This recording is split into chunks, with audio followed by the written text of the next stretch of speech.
Hapo tena mtazamaji wa Kenya 54 News. Natumai uko mzima mahali popote unaendelea kuitizama channel yako ya Kenya 54 News. Karibu tena ili niendelee kukujuza habari ambazo zinaendelea kutendeka hapa ndani ya serikali ya Kenya Kwanza.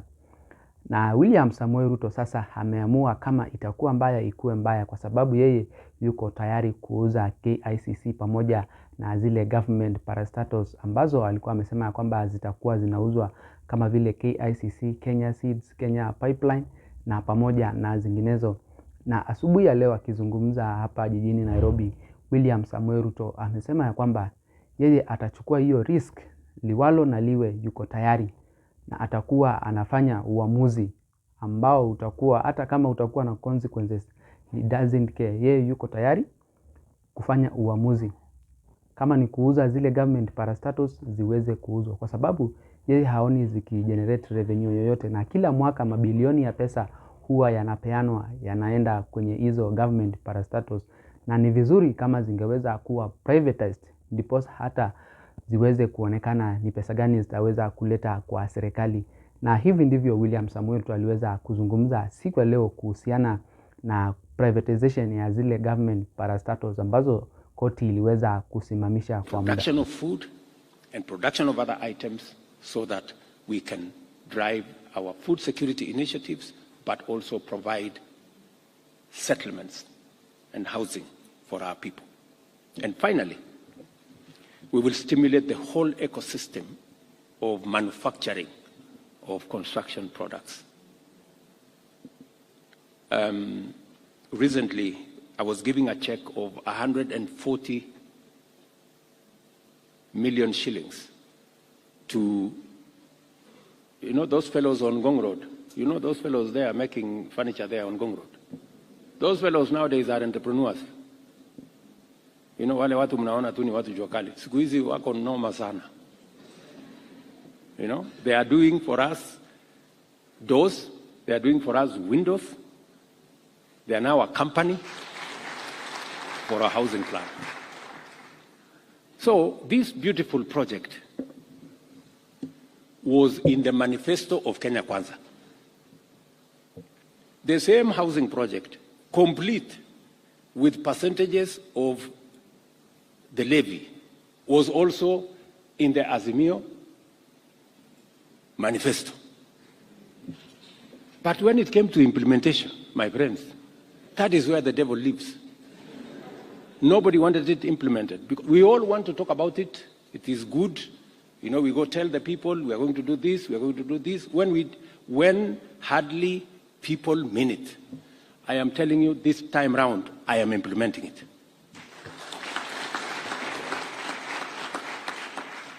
And I am so determined because we must do it.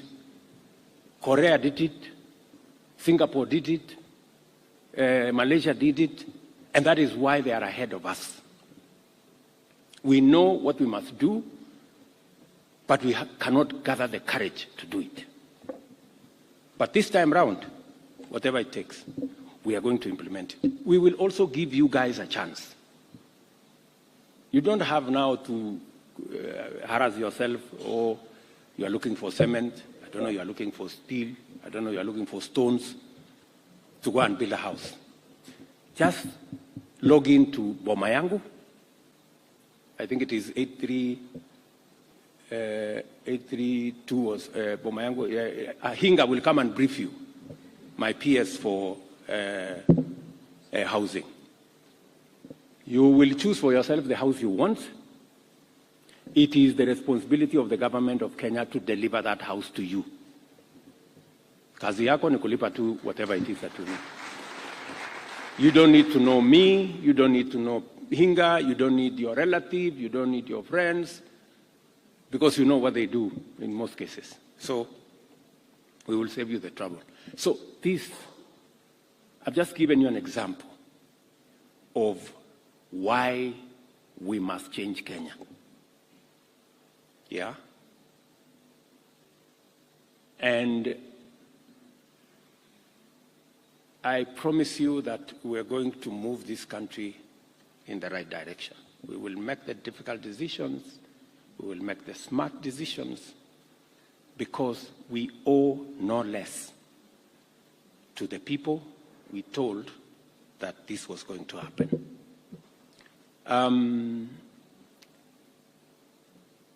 We are also going to save public money. We are spending billions of shillings sustaining companies. We have 350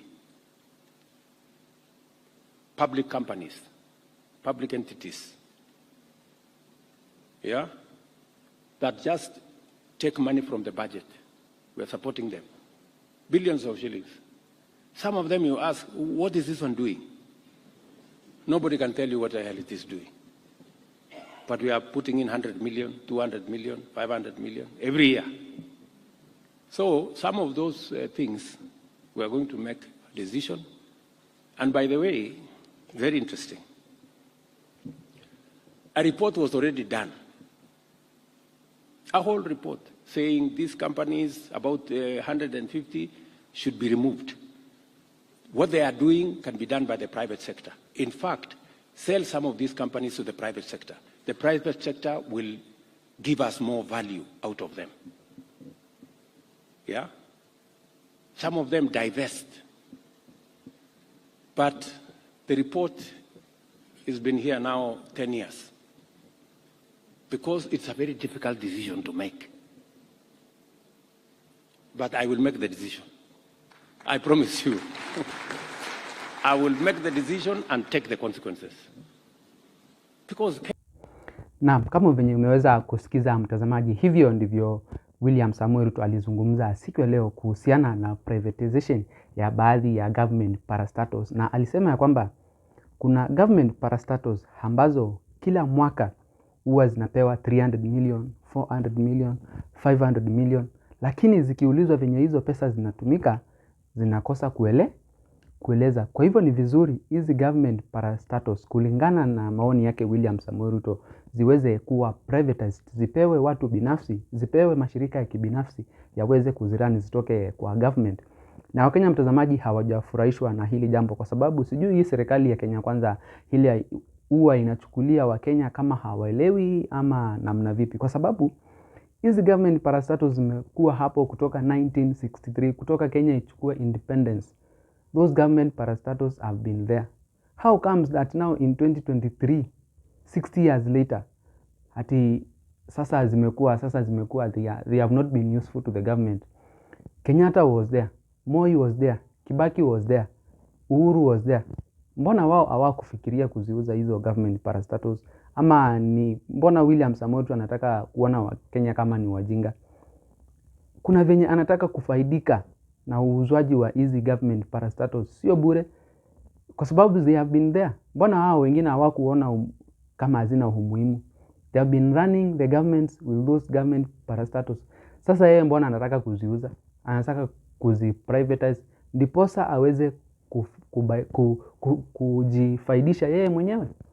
Hiyo ni wazi kabisa mtazamaji, na Wakenya hawatakubali, kwa sababu hata mahakama yenyewe imesimama na Wakenya ilikataa privatization ya KICC, ambayo KICC imekuwa hapo kwa muda mrefu na hakuna president hata mmoja amewahi fikiria itolewe, iweze kuprivatiziwa ama iuzwe.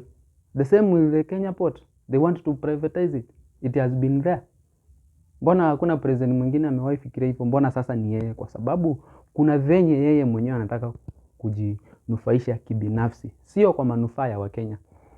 So mimi mtazamaji, mimi kwa maoni yangu naona tu William Samoei Ruto kuna venye anataka asukume akuje auze KICC, akuje auze government parastatals zingine kama Kenya Pipeline, auze government parastatals kama Kenya Seeds. Na hivyo ndio atafanya mtazamaji, kwa sababu ukisikiza hiyo speech yake ya William Ruto siku ya leo, amesema ya kwamba he is going to make a very tough decisions and suffer the consequences. Hataki kujua, amesema bora amemake hizo tough decision, he is ready to suffer the consequences. So which are the consequences? The consequences ni nyinyi wa Kenya mtaumia na mtapiga makelele kama kawaida, lakini yeye hatojali, kwa sababu hizo government parastatals zikipeanwa kwa private sector sahi, utaona venye Wakenya watasafa. When they were with the government, some government parastatos we could get there free, tungekuwa access there free, lakini zikiuzwa ujue sasa mambo itabadilika, because they will want to generate income through those privatized government parastatos. Na mtazamaji, na kuomba tu uweze kuacha comment pale kulingana na venye William Samoei Ruto anaendelea kupush ili kuuza government parastatos kama vile KICC, na uniambie mtazamaji kama ni jambo zuri ama itakuwa ni jambo mbaya, kwa sababu wale president wengine mbona hawakufikiria kuuza hizi government parastatos. Na mtazamaji, kama ndio mara yako ya kwanza kujiunga nami vile vile, na kuomba uweze kusubscribe hapa Kenya 54 News, na uweze kulike, kushare na kucomment, ndiposa huu ujumbe uweze kuwa recommended, na pia hii video ikuwe recommended kwa watu wengi zaidi.